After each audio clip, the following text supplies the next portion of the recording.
Hello and welcome to a new episode of Startup Lost. Anyone who has listened here a few times knows how much networking is important to me, and above all, that networking is not just for the sake of networking. In this respect, I am pleased that today we are dealing with advisory boards, etc., and how they can help you out there. Today, I speak to Dr.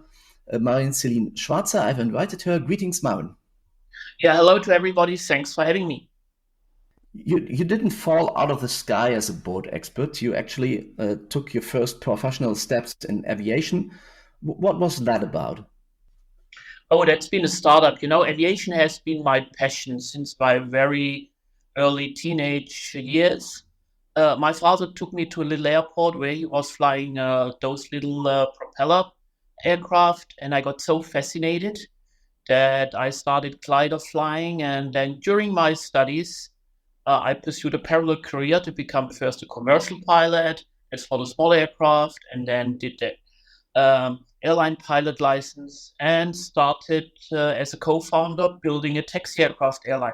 Not very successful actually in the beginning. Yeah, but that's always the story that it doesn't have to be successful as long as we learn about it. The thing I was really surprised of was that an airline was then a days built as a startup. How did that come? Oh yeah, it's been a taxi aircraft airline. So that's the turboprop aircraft, 6 seat to 9 seater capacity, where you fly from A to B. Let me share a little bit how it started. So at that time, I've already flight instructor, and one of my students, he was a very successful leadership consultant all over Europe. And he was traveling so much with his car, with commercial airline, that he felt like I need to find a way for more efficiency. So he came up with the idea, hey, Maren, you are in aviation, I'm in consulting, I have the money, so let's build a little taxi aircraft airline. So we did that. It took us a year to get the license from the Luftfahrtbundesamt, so the aviation authority in Germany. And then we started with one aircraft, a pretty much Me Too approach. In your main job, you're CEO of the Schweizer World Group, which was created from Schweizer Elektronik AG and can look back on 175 years of company and family history this year. What surprised me during the research was how driven by growth and innovation you are.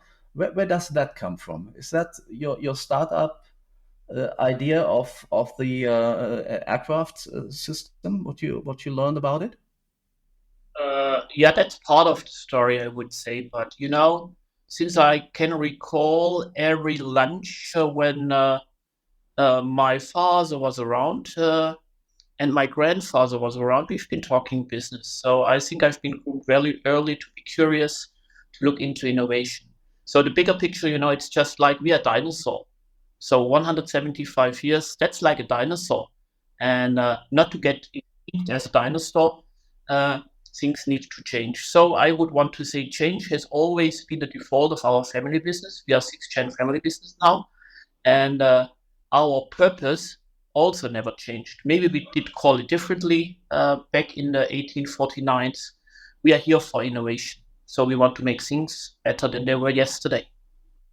So I think then it's really good that in addition to your original core competency of electronics, you focus really on the megatrends of digitalization, mobility, and always consider these issues of sustainability in all three business areas. Can you summarize it like that? Like that? Yeah, the short headline would be I'm the chief innovation catalyst for the firm, and I'm also kind of conductor of the 34 corporate entities we have under our wings. So I also have the opportunity to sit on 9 boards around the globe, small and big companies, one of the largest insurance companies, HDI Global of Tellings Group, a lot of deep tech startups, digital transformation startups, and scale ups. So you see a lot, and that helps me increasingly well to connect the dots and to develop a forward-looking strategy for our family business. Since 2021, you have also been a founding member and chairwoman of the Advisory Board Center, ABC for short. What was the purpose of this foundation? Louise, she's the brainchild of ABC. She knocked at my doors, and that's been during the pandemic, many times with her idea. She's a serial entrepreneur who has been very successful in building, scaling, and selling her last company with the help of advisory boards. So she came up with the idea and a lot of research. What can we do in this sector? So she approached me and fascinated me. And at that time, I've already been serving on less formalized advisory boards, networks with companies. And what fascinated me then about this approach is to get it more professional, more structured, fit for purpose for the companies we serve as advisors. Now, our podcast is called Startup Lust. What do you say to young founders who say something like board structures, advisory councils? We don't need that. We know our product. We have someone who does sales and a tax advisor. Everything else is just bling, bling, bling. There is no easy answer to your question. It's a very good question, because there are different types of settings depending on the needs of startups. Startups might want to have a mentor helping them tackle their challenges. That's more a one-to-one mentorship in many cases. I'm also a mentor of German entrepreneurship, by the way. Others need help in a go-to-market. They need probably help in pivoting their strategy or many other topics. So I think the most important thing is seek out for help, seek out for professionals who help you to identify your needs, and from there set up a structure that really fits your purpose and your needs. I read in the forefront that ABC believes in the power of collective intelligence. Can you explain what that means? ABC is a professional body for the advisory board sector. So it's a members-driven entity with members all around the globe. It started in Australia, then reached out to Asia Pacific, is now active in the US and the Middle East, and starting off in Europe. So really getting global. So it's value-driven professionals who are there to serve business organizations. And then there are a couple of programs and events and value propositions for both advisors and businesses. Happy to share that later. Yeah. When you say, of course, the purpose of the company is defining the advisors who are need. What do you think is how important then is to define the purpose of the advisory board itself, and that right from the start? My advice is really take your time to run through a structured process.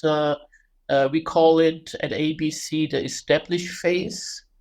Typically, it starts with a piece of education. So, a chair of the advisory board, that's a certification, will walk you through the options, the differences of, for example, a formal advisory board, a project advisory board, or any other type of board structures to educate you a little bit. And then from there, the chair takes you through established phase. The main objective during the established phase is first to build a charter. So the charter is a kind of operating manual. How do we want to work together? What are the objectives of the advisory board? What are the not objectives of the advisory board? How do we differentiate from maybe an existing governance board or board of directors? How do we differentiate from consultants you might already have engaged? And from there, select the members of the advisory board depending on the demands. And then things get started off. So think like onboarding of an employee. And this phase is really very crucial to ensure high impact of your advisory board later on, if it's up and running.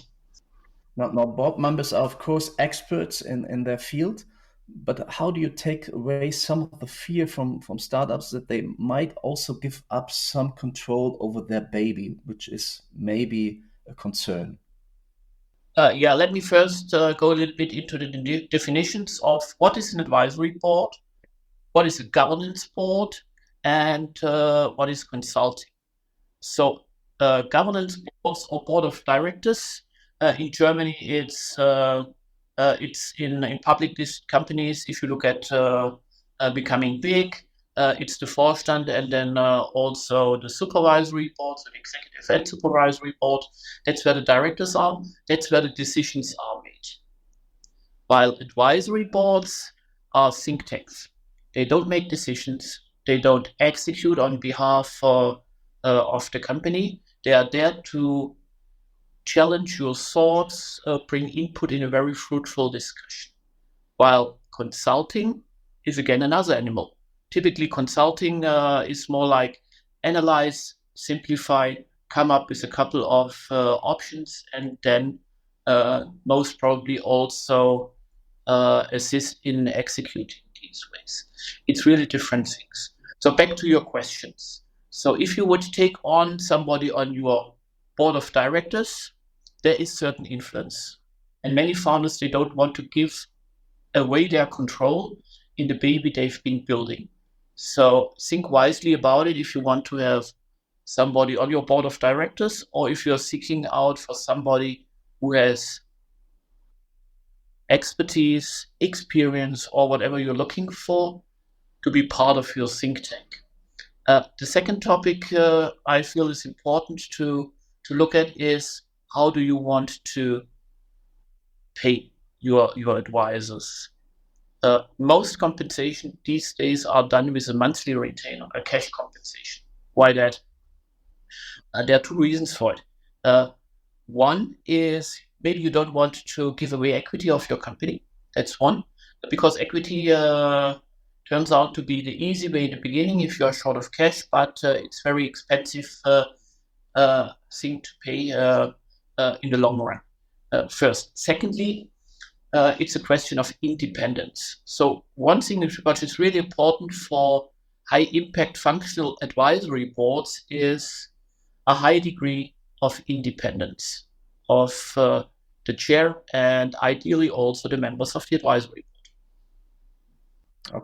Okay, but now there are still around 40% without any board structure or with the startups. Is that negligent? Is that out of time? Yes, it is. What we see in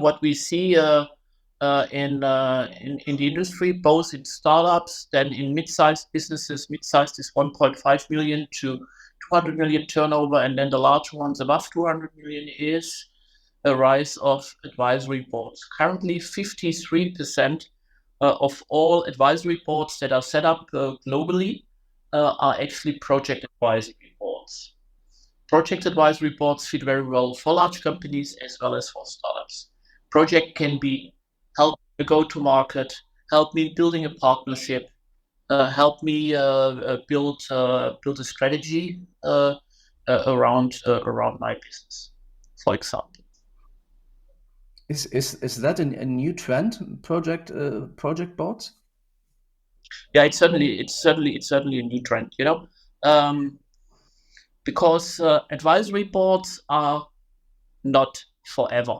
That's important to understand. Typically, advisory boards have a term of around 3 years. Formal advisory boards with one chair, two advisors, and then the executive founder, or maybe the founder and the co-founder.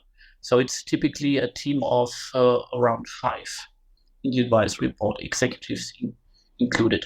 So governance boards are there to stay. You need to staff them. You need to fulfill all the governance regulations. The board of directors, advisory boards, they are here to have an impact, and then the job is done. This is very tricky actually for many advisors That's what I see, especially with startups. Okay, why is that so? Yeah, if you look at the big startup hubs around the globe, there are a lot of advisors around that pitch. Yeah, I'll give you free advice a little bit, and then later on they pop up with, yeah, but I'm looking for a retainer, a monthly retainer to continue to help you. And then from time to time, you have to face, yeah, but I cannot pay, but I still want you, and then it ends up, yeah, they ask for equity. So this is really something I dislike in the startup community. Um, Advisors have to be intellectually driven and really identify, and that's my expectation to my fellow advisors out there. You identify what the startup needs, and you're not selling your products or your service. What you described there from the consultants who are trying to get some equity, that's a little bit like a sales funnel of consultancy, isn't it? Yeah, it is. Yeah, but then you shouldn't show up as an advisor. If you're presenting yourself as a Yeah. consultant, fair enough. Then you are a consultant. You can have a firm who's an accelerator who's helping startups to grow. Fair enough. That's a very nice business model. It's all about expectation management. I'm talking about the sneaky ones who open the door as an advisor and show up and surface as a consultant. Yeah. So as long as something like equity is coming on board, you should be really aware about this. I think that's the main thing for our listeners right there. Traditionally, advisory boards and governance boards were really opposed. Would you say this is nowadays still the thing, or has this changed a little bit? It's starting to change. If you look at public facing directors, board members, they do have their governance board to get challenged, to talk through options, to talk through their business. Very often, the bandwidth and the expertise on set governance boards, or the board of directors. In Germany, it would be probably a supervisory board. In Switzerland, a Verwaltungsrat, and so forth. The bandwidth and expertise is very often not there. So, what is increasingly impactful in the sector is that advisory boards, project advisory boards, these are project advisory boards, are very helpful to go deep dive, to go wide around the stakeholder economy. Many companies have to make sure on the governance board level that they are really well informed before making a decision. That's a question of liability too. That can be nicely done with project advisory boards. Yeah, why would you say stakeholder economy is that important? Yeah, if you look along the supply chain, you have your customers, you have your vendors. More and more companies are developing their business model to a partnership business model, as we did. It started 10 years ago. So our partners are the extension of ourselves. So it's like a spider net with a lot of links and connections. And to have all the information on the table with a profound deep insight and knowledge, that cannot be run by the governance board in most cases. Or you need to have a very large governance board with a lot of subcommittees, which is making it difficult to manage and expensive. So a lot of even MNCs, not only the startups, they are setting up project advisory boards for specific topics, especially driven by the stakeholder economy. Is it more important to think about stakeholder economy because of ESG nowadays, or is stakeholder economics also and above all about ESG? What would you say? It's both. For public facing directors, I would want to say it's a good idea, if not a must, to make well informed decisions and not forget whatever stakeholder is out there and impactful for your business. How important is self-motivation of the founders in this specific context? Yeah, first comes education, and that's why ABC certifies with education programs and examinations. So you have to pass an exam at the end to certify advisors who then can help educate the founders or directors who are thinking about what could I do. And then the chair helps you to think what setup might be the right one for me. What do I need to look at? What aspects and lessons learned and best practices are out there with others? Because we are all not alone. Yeah, of course. Is it better to start with a project or with a think tank like an advisory board? What do you think? In most cases, for startups and scale ups, a formal advisory board with a 3 years term is the most impactful. Because it takes a little time that everybody is up and running and really understands your business and can connect the dots and can have these fruitful discussions. So typically the establish phase, so that's before you start the formal advisory board, takes 3 months. Never rush would be my take here and my recommendation. And every year, ABC has set up a system to assess your advisors. So that's about expectation management in the beginning. Sometimes the advisors feel like my impact is not as I thought it would be, or the company itself, your startup thinks, yeah, this advisor, we thought like that might be a very impactful advisor, but the advisor board figures out, yeah, the contribution to the objectives key results of the advisory board are not as expected. And then it's also fully okay to say, okay, then we exchange one of the advisors. That's the formal part of it. So it's not a family and friends. We sometimes meet if we have some time. It's also important to have a set agenda and to get really a structure into it to be impactful. Yeah, I think you answered that question already, but of course, the strategy of startups and scale-ups sometimes changes rapidly.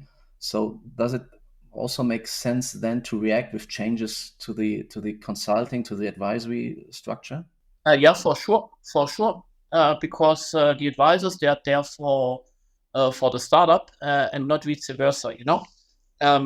So that happens very often. And for some advisors, I would say the volatility of a startup is maybe too much. Some advisors, they have just ended their corporate career, maybe have not been in the startup space so much. So for them, experience shows it's sometimes a little bit more difficult to be happy with the volatility of startups. And to answer your questions, yeah, certainly yes. And that's the role of the chair together with the CEO and founder. Say, look, now the startup pivots. Let's adjust our advisory board structure. And if you talk like this in the beginning while onboarding an advisor, the advisors are fine because professional advisors, they know they're there for a certain term, can be shorter or longer. And when the job is done or the impact is not there anymore, the job ends. Just to look at two examples where you work as an advisor. It's something like an institution like TÜV in Germany, and on the other side also something like a startup like Corbiota. What are the differences in your job as an advisor in these cases? Yeah, it's a very wide spectrum, as you just mentioned. So to suit that's my most recent mandate. It's a customer advisory council. Council is just another term for board. So customer advisory board. Here, TÜV Süd is building a new venture to qualify AI vendors. It's called AI Procured, and they want to get insights around building the MVP.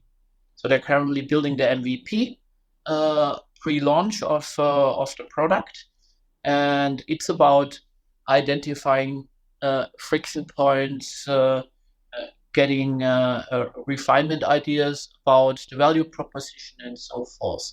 So that's this board. For Cobiota, for example, when we first got in touch, I got introduced to Cobiota. It's been about international markets and manufacturing, where my background plays a role. And lastly, for HDI Global, I'm sitting on that board for 10 years now. It's really a large entity, 8.2 billion, 4,700 employees roundabout. So here the topics are again something different. So it's about go-to-market, internationalization, strategizing on a large corporate level. I read in preparation that there is even something like pop-up advisory boards. Is that related to project advisory boards, or is that something totally different? Oh, that's again something else. Many accelerators, and one is a Singapore government body where ABC has set up on-demand or pop-up advisory board. That's driven by the changing demand of startups. Early stage startups or even pre-launch in the design phase.